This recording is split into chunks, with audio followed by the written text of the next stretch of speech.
Good evening and welcome to the channel's studios here in London with your international news around the world in 5. Police officers are dismantling barricades at the pro-Palestinian protest at the University of California in Los Angeles. Earlier, officers told the protesters to move or face arrest. The university has declared the days-long protest to be unlawful. There were violent clashes between rival groups there. A day earlier, demonstrations are continuing at dozens of universities across the United States. There have been more than 1,000 arrests in total. What's happening on the campus is really horrific.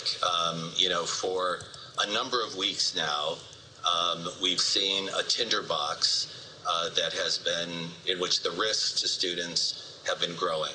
And that's because the university has not met the key responsibility it has, which is to protect the safety of its students and to make sure that all of its students have an opportunity to get the education that they deserve. And they've been failing on both counts. So I think what's happening is horrible. I think the university needs to do better. The US has accused Russia of deploying chemical weapons as a method of warfare in Ukraine, in violation of international laws banning their use. State Department officials said Russia used the choking agent chlorofikrin to win battlefield gain over Ukraine. The allegations, which US officials said were not an isolated incident, would contravene the Chemical Weapons Convention which Russia signed. A Kremlin spokesperson rejected the accusations, calling them baseless. Riot police in Georgia fired tear gas and water cannon to disperse crowds for a second night as protests continued against a proposed law by opponents as Russian-inspired. A number of people were hurt during the protests after Parliament approved the second reading of the controversial Foreign Agents Bill on Wednesday. The EU warns it could harm Tbilisi's ambitions of joining the bloc. The European Commission head said she was watching events with great concern. The death toll from a collapsed highway in southeastern China has climbed to 48 on Thursday as searchers dug for a second day through a treacherous and mountainous area. One side of the 4-lane highway in the city of Meizhou gave way about 2 a.m. on Wednesday after a month of heavy rains in Guangdong province. 23 vehicles fell down a steep slope, some sending up flames as they caught fire. Construction cranes were used to lift out the burnt-out and mutilated vehicles.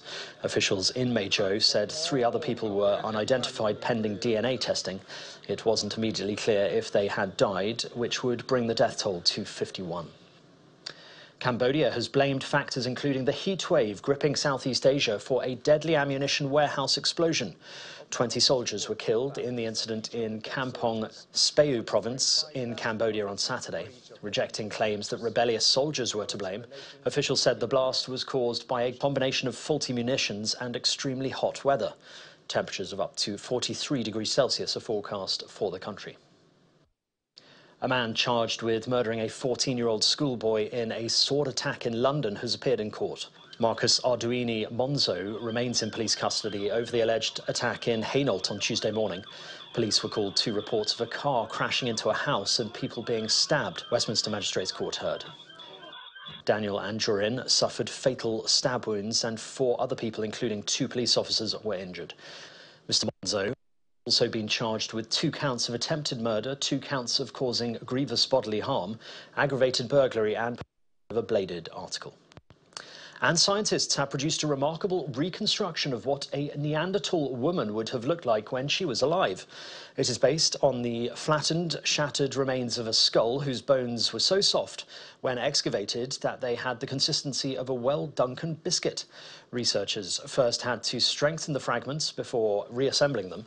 Expert paleo-artists then created the 3D model.